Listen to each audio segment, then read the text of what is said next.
At some point along the path of awakening, perhaps after a seismic spiritual revelation or the quiet crumbling of a personal identity, you felt the ground move beneath your feet. What was once familiar has become strange.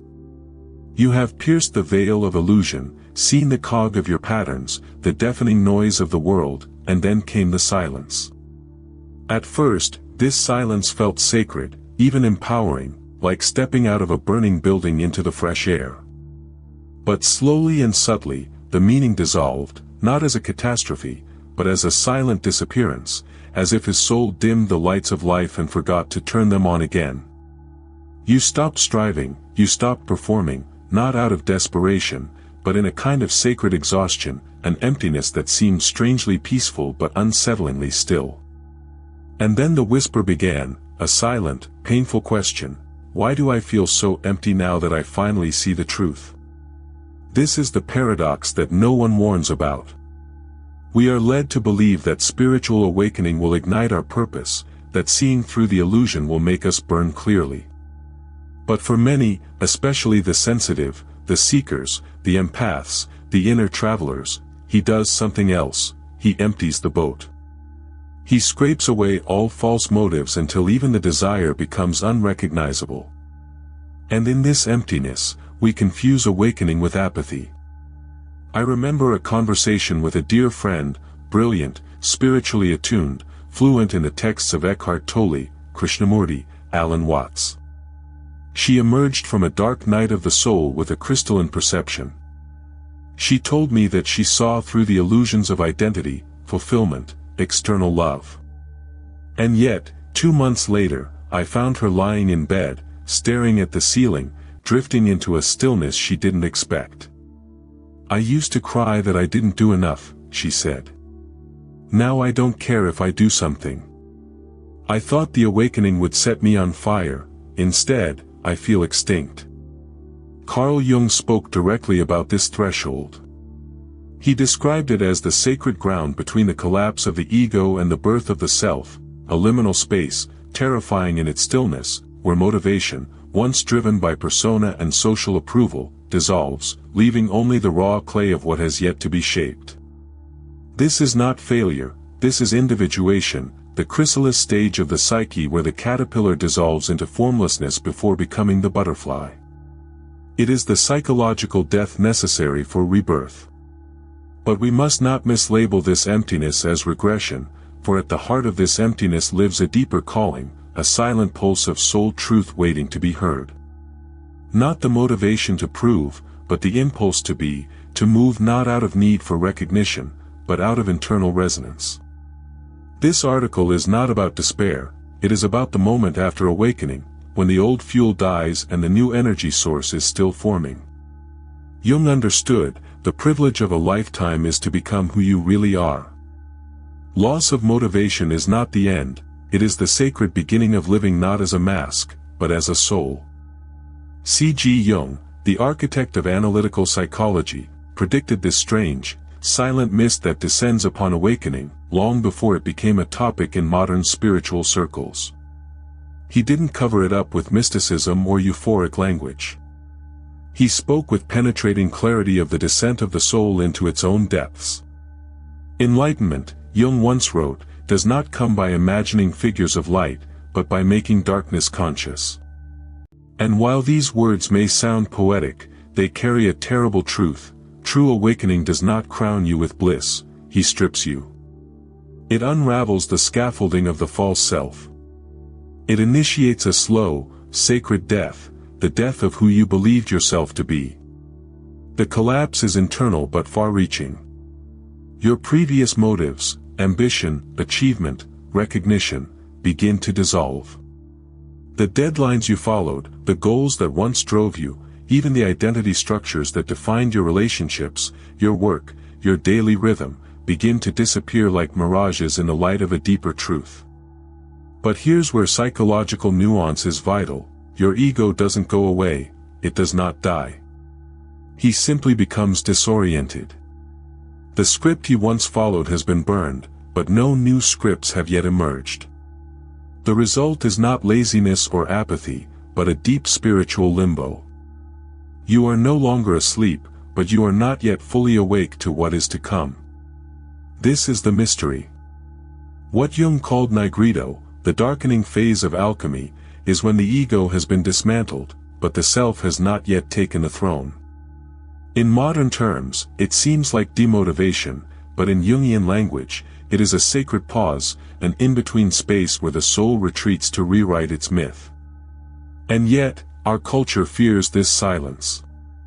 Jung warned that the modern world does everything it can to avoid this phase, to pathologize it, numb it, medicate it, because it cannot understand a transformation that does not look like progress.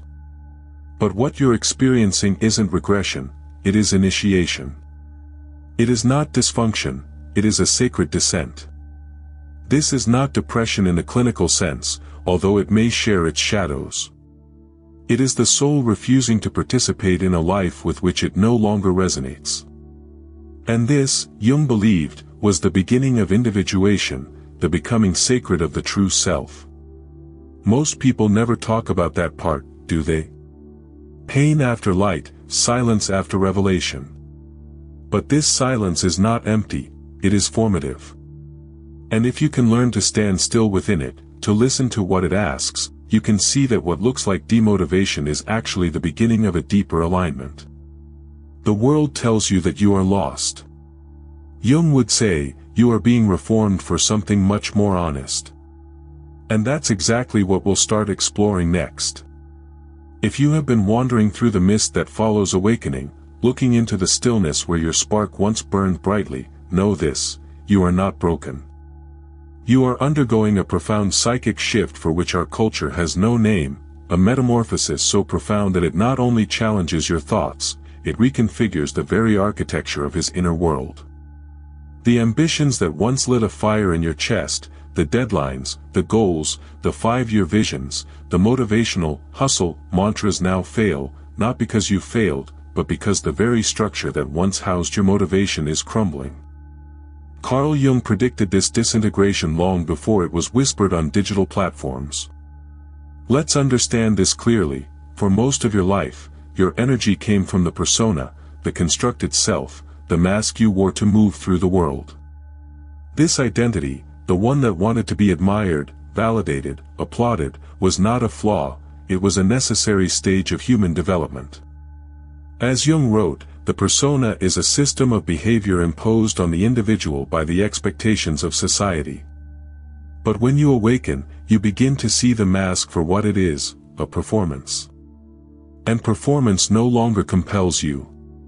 You can't seek applause after seeing that the stage is made of illusion. The result? The goals you once revered now seem strange. They were written by a self that no longer lives in you. And that creates a strange silence inside, like an actor walking off stage and forgetting his lines, not out of confusion, but because the script no longer resonates with the soul. You feel aimless, not because you have lost your direction, but because you have abandoned the identity that required a destiny.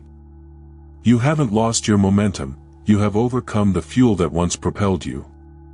What stirs inside you now is not absence but a sacred pause, a silent void preparing to be filled by something truer, something no longer forged from performance but from presence. The ego pushed, the soul waits. And in this wait, something sacred begins. Carl Jung believed that the goal of life is not to exalt the ego, but to integrate it into a greater and deeper psychic totality. We are not here to serve the desires of the ego, but to refine it, temper it, and align it with the self, the transcendent center of our being that connects us to the greater whole. He called this process individuation, the lifelong journey of moving from fragmentation to inner unity, not to become the self that is praised, but to become the self that is real. The self, unlike the ego, is not concerned with approval or performance. It is not driven by ambition, but by alignment. Their only desire is to express what is true. And so, after a spiritual awakening, the psyche begins a sacred recalibration. What once seemed exciting now feels empty. Your system begins to reject all that is artificial, forced, or inauthentic. This includes careers built from insecurity, role-based relationships, or even the vision frame you've created from your old self's fear of not being good enough. This inner purification often feels like liberation and disorientation at the same time. You are getting rid of the false, but what now takes its place? Jung warned that many are stuck here. Some awaken and fall into spiritual bypass, confusing transcendence with escape. They float above life, call everything an illusion, and convince themselves that nothing matters. But detachment is not the same as disconnection. The self does not want you to disappear from the world, he wants to inhabit you through you. He wants to incarnate, not evacuate. He does not seek withdrawal, but embodiment. But before this embodiment, there is a threshold. And Jung described it well, though few recognize it when they are in it. It is the gray space after awakening, the emptiness that comes not with bliss, but with bewilderment. It doesn't seem poetic, it's not fashionable. You seem to sit quietly as the world passes by at full speed, unable to explain who you're becoming. Jung would say, you're not failing, you're in the middle. You have come out of the ego, but the self has not yet become your foundation. This liminal space is not a mistake, it is initiation, a descent into the unknown for which modern culture has no patience. Stillness is misdiagnosed as laziness, the pause is confused with paralysis. Then you start judging yourself, and that judgment becomes the very wall that blocks the energy that your soul is calling home. This phase is sacred. It is chrysalis, not collapse. And if you can stay here long enough, if you can resist the urge to run or retreat, you'll begin to feel it, the silent pulse of something deeper emerging. The self is not noisy, but it is constant, and it is waiting for you to trust what cannot yet be named. Carl Jung had a word for this sacred reversal of energy, in antiadromia, the phenomenon in which something, when taken to the extreme, turns into its opposite. And nowhere is this more evident than in the aftermath of awakening. You move from the manic effort of the ego, I must do everything, to the empty stillness of the soul, why do anything? The pendulum swings not because you're broken, but because balance demands it. The psyche, long imprisoned in performance, finally collapses into rest. And this descent is not pathology, it is initiation. In the language of myth, this is the archetype of the hermit, withdrawal from the world before rebirth. It is the sacred cocoon where the caterpillar dissolves into informality, no longer a crawling being, not yet a flyer. It is the gel phase, unstructured, undefined, unproductive by all modern standards, but necessary because the psyche is undergoing an alchemical transformation. And transformation, Jung would say, begins in darkness. Not in bypassing, not in just good vibes, but in descent. This is where modern spirituality often loses its depth, as it glamorizes awakening while avoiding its crucifixion. Jung insisted that the shadow, the rejected, uncomfortable, and unconscious parts of ourselves, is not something to be avoided, but something to be integrated. Shadow work is not advanced level spirituality, it is the very foundation of becoming complete. And in that state of nothingness that you now occupy, the unconscious is emerging, not as a villain, but as a messenger. What you once repressed, your pain, your anger, your unmet needs, begins to come to the surface, because now, finally, there is space. Then the ego panics. He wants action, clarity, a badge. But the self silently and persistently whispers, let go. I'm forming something deeper. And this is where the real work begins, not in the conquest, but in the delivery. Not in clarity, but in testimony. The psyche is not defective, it is metabolizing years of noise, illusion, and false efforts. It paralyzes your drive, your ambition, your hunger, so that you have no choice but to sit with what you have buried. And it's in that stillness, in that frightening emptiness, that you begin to remember. And then, almost imperceptibly, something stirs. A new form of motivation emerges, but it's nothing like the old one. It is not born of anxiety. It is not urgent or performative. It does not roar, it buzzes, a soul-driven impulse to move, not because you must, but because it would be a betrayal of the truth not to do so. Jung called this the emergence of the self, not as an abstract ideal, but as a living, breathing compass within. It does not persecute, she calls. And what it calls you to is not success, but totality. So, you crossed the threshold and remained silent. You have experienced stillness, not as stagnation, but as a sacred respite. You wandered through the inner night where no voice called and no light pointed the way. And now, something ancient begins to stir, not like a roar, not like lightning, but like a quiet inner hum, a gentle pulse that does not urge you to return to what was, but invites you to build what never was. This is the first whisper of the self, not in language, but in feeling, in attraction, in presence. Carl Jung called this the symbolic life, a life no longer ruled by ego or convention, but guided by the deepest forces of the soul. Once the ego has surrendered and the unconscious is honored, life ceases to be a game of survival and becomes an unfolding of meaning. And here's the paradox, it can seem wonderfully ordinary.